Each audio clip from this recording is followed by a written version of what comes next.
This is a fun activity called the combination circle. We do this in preparation for maybe front half, attacking the goal, actions to goal.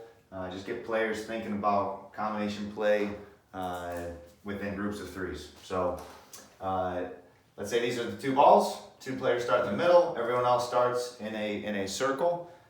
Typically I use the center circle on a soccer field, or if you can't use that, build a center circle on your designated part of the field. So very simple is the way it starts out. Obviously two players would go at the same time. For this sake, we're gonna work on one. So if he passes the ball out, this player is just gonna either play it to his left or his right. When that happens, they enter the field on the dribble. This player shifts, this player turns, faces the ball right away, and he penetrates inside the grid. Comes inside, looks to play the ball across the grid in an area that's not being used, because there's two balls going at once.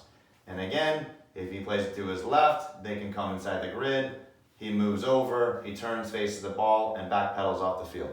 So very simple combination action to begin with.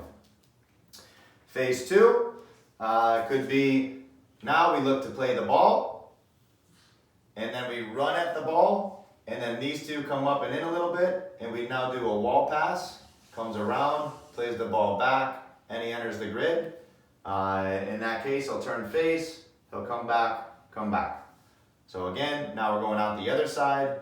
Let's say we come in here, we play the ball in, he pressures it a bit, he comes in, plays a wall pass, comes around him, plays it back, penetrates the grid, turns and faces, back here.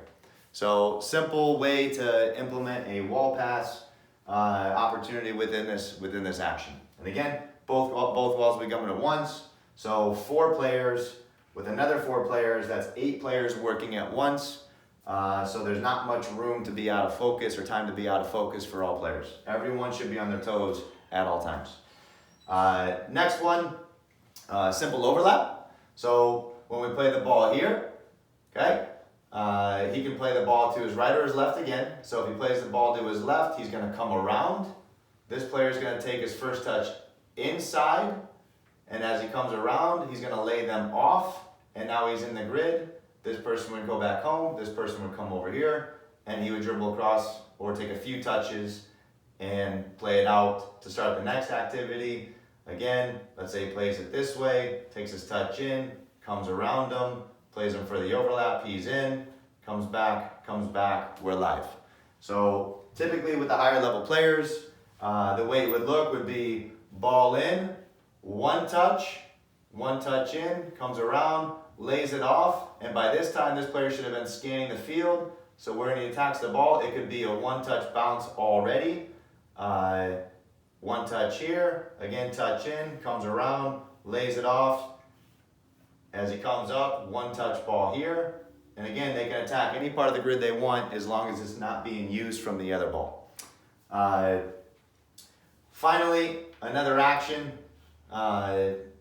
Again, could be a ball played in, plays it over for an overlap, but now we're incorporating the central player.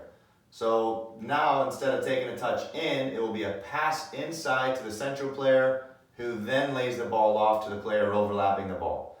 So again, to take this back, if I find the player on the outside, here we go. One touch over, changes my support. One touch inside as this player is coming around on an overlap, plays him. He should have been scanning the field, boom, bounces it over.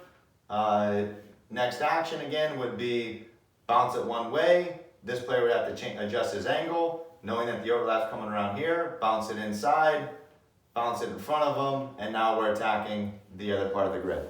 So 4 variations to accelerate. Obviously, you can add more variations if you want. It's unlimited, but just a few ideas to get you going on offensive organization.